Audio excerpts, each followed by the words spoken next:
Hello, Leo and Leo Rising. Welcome to your June 2022 video scope. Right off the bat, on the 3rd of June, Mercury stations direct. It retrograded from your 11th house back to your 10th house of life direction, career, communications, public communications, agreements, deals. And it stations direct at 26 degrees of Taurus. So if you've been waiting on decisions regarding finances or resources, especially tied to work or maybe even your parents or going forward, this should start to come forth for you and normalize and give you actionable items you can respond to or plan with. And also, with Mercury up there in your 10th house, what you say and how you say it is more visible to your world, to your community, on the job. Now, on the 4th of June, Saturn stations retrograde. Pluto's already retrograde. Saturn stations retrograde in your 7th house at 25 degrees of Aquarius until October. So now Saturn and Pluto, the big dogs, are retrograde, which is saying no new big themes on planet Earth.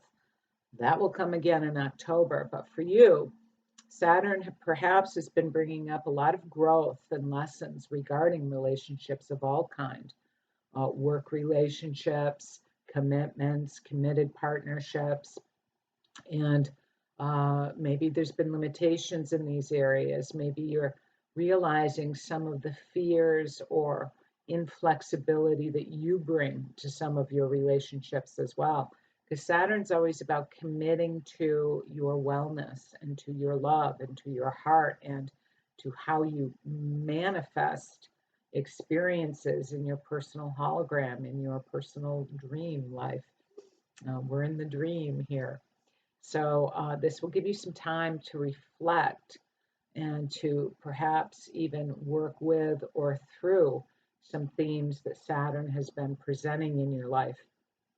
Now, on the 11th, we see Venus conjunct Uranus, so the surprise transit, and that's in your 10th house at 17 degrees of Taurus. So there may be surprise developments in your marriage with a boss, with an influential female, with financial decisions, with announcements. Maybe you're out there on the stage or acknowledged in some way.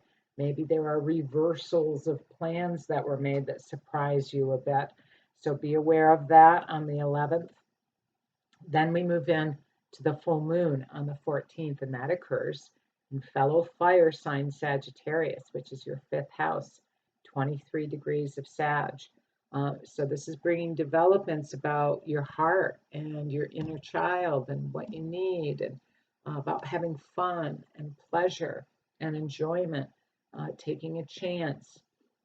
With Sag in your 5th house, this is an area that you always want a feeling or a sense of growth and expansion in your life.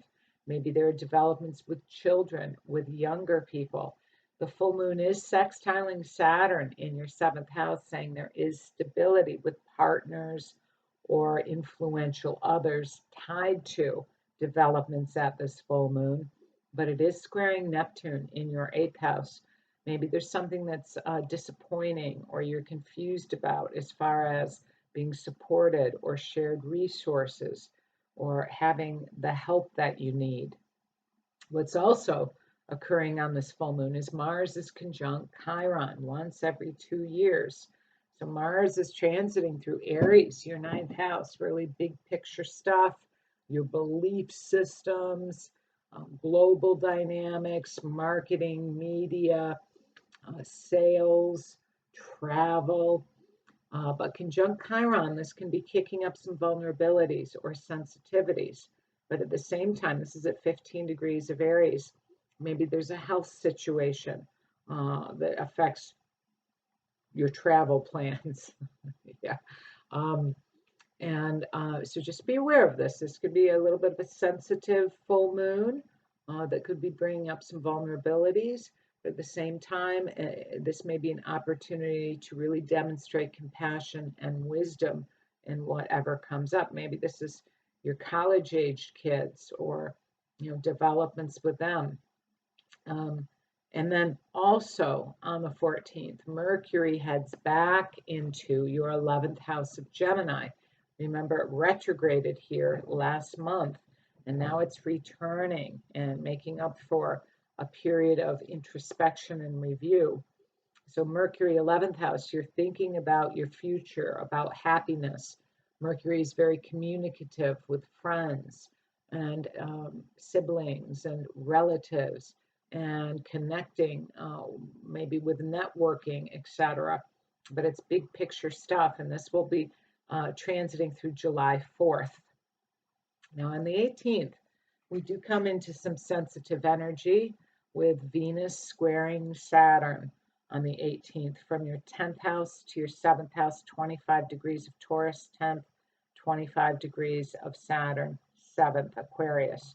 So just be aware, there may be some limitations, or you need to be patient, or you need to act upon something in connection with your life direction or career or a workmate or an expert you're consulting with.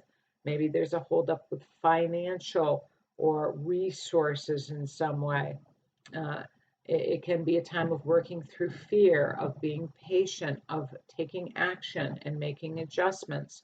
But meanwhile, Venus is sextiling Neptune in your 8th house of psychological wellness and feeling supported and having faith and unconditional love and high regard. So be aware of that. Then on the 21st, the sun heads into your 12th house of Cancer, as it does every year at this time. So it's a resting period and a releasing period before your new start, which will come certainly in the fourth week of June, your birthday month. And the Sun 12th is maybe you just need some more rest. And in Cancer, there can be a focus on family and security themes. But the 12th house is, in my experience, where you could do with a little time out energy and to slow down the schedule and let yourself relax and take naps and rest more, maybe working behind the scenes in solitude. What's also occurring at the summer solstice, this marks the summer solstice, which is a powerful portal for growth and development. Venus is also trining Pluto at the solstice on the 21st from your 10th house to your 6th house. So if there may have been limitations or problems at the Venus-Saturn square, now there's resolution here when Venus trines Pluto from your 10th house, 28 degrees Taurus, to Pluto in your 6th house, 28 degrees Capricorn. Things should go well with work and your daily schedule and health and public life and career and finances and relationships. Then on the 22nd, Venus joins Mercury and heads into your 11th house, where she'll transit until July 17th. This is a nice time for socializing and enjoying yourself and having fun. Social energy, Venus, 11th house. And in Gemini, it is talkative and communicating more and getting details and information and facts and enjoying the process. Then on the 28th is the new moon in that 12th house at 7 degrees of Cancer.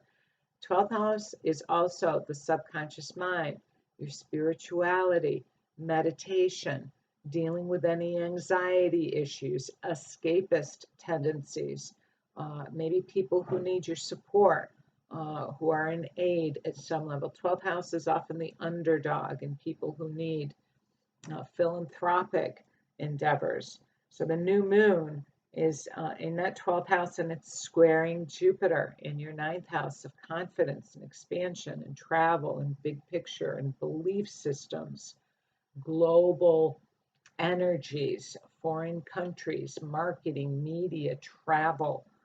So this is setting up this theme.